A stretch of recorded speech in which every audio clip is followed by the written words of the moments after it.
Hey guys, welcome back to the First Impact channel. This is David, and today we're going to be talking about Mobilesuit Gundam: The Origin Part 4.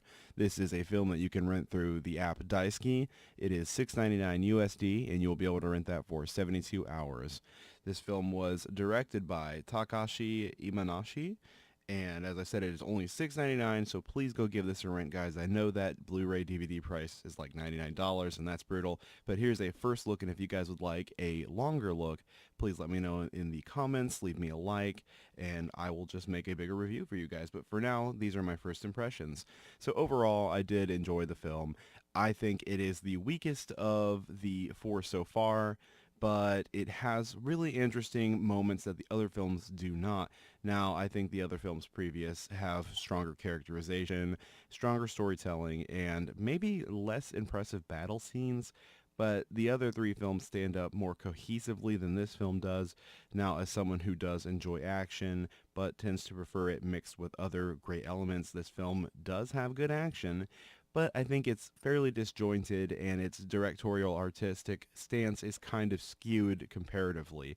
So let's talk about some of the weird things that kind of separate this.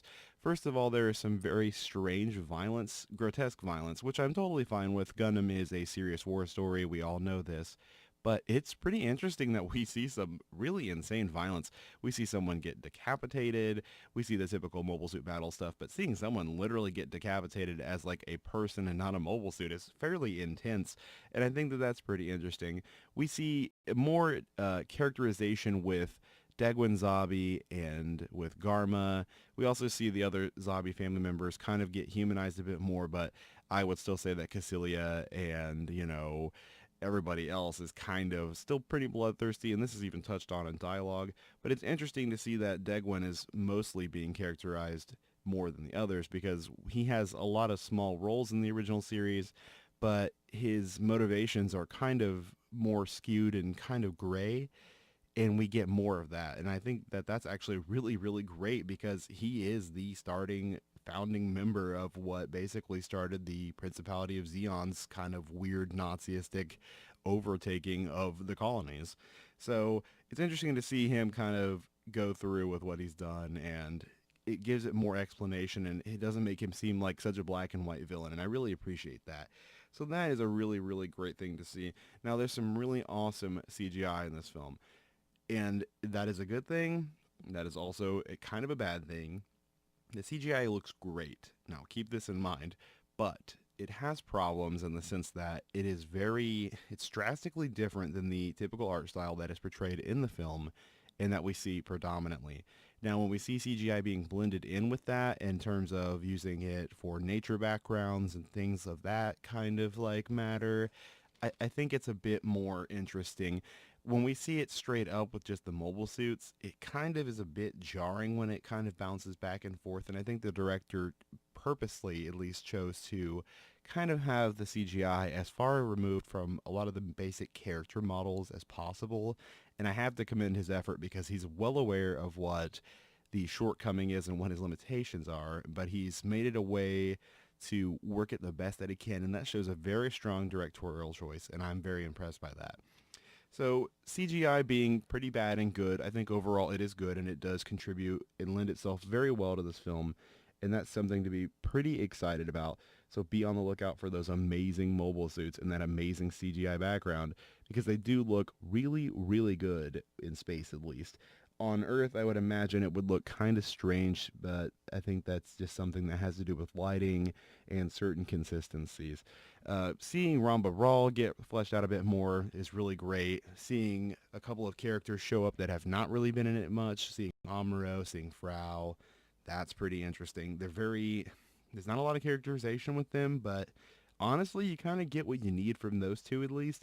Lala Soon is very dry, and this is kind of unfortunate for me because I felt that way about her in the original series. I still don't really, I mean, I get her motivation, but she doesn't feel like a real character to me still. And it sucks because the whole rivalry and bitterness, at least, with Amuro and Char is basically predicated upon that, her existence even. So it's kind of hard for me to see why Char's so interested, why Amuro's so interested, other than the fact that they're new types. Now, speaking of Lala Soon, there's some really interesting exposition and some interesting scenes being shown with her, and it's showing new types being used in an exploitative way that is kind of different, and we haven't quite seen it this exact way, but this kind of makes me think of After War Gundam X, where they had treated new types quite differently as well. And I'm wondering if some of that's borrowed, but I don't really know. But I would say so. And if not, I mean, still a really cool nod. If it's not a nod, I think it's interesting. But yes, this film overall, it does have some good characterizations, but I think overall we have too many characters, and these characters are not fleshed out enough. And at the end of the film, it kind of ends abruptly. And from what we had heard before, this would be the last one. I'm thinking that it's not going to be the last one because it does end so abruptly, and there's so many characters being poured in, and you just don't feel like they get completely fleshed out or that their story arc even ends. Because number one, if you're a Gundam fan, you know that it doesn't end there, and number two, even as an outsider, I think you'd still be rather confused. So yes, this film does have a few problems, guys, but overall, it is still a strong film, just like the other three. It may be the weakest in the series, but it is still really good. So please go give this movie a rent. Support it in any way that you can if you are a Gundam fan, because I could almost guarantee that you will find some enjoyment, and it is totally worth it. Final mentions, I would like to say that the English dub cast has done a really, really good job, and the Japanese cast is stellar as usual. So please go check this out. You can rent it from Daisuke. Please follow me on social media. Please like and share this video, and subscribe, guys. And until next time, leave me some suggestions in the comments for the next video, and I'll see you then.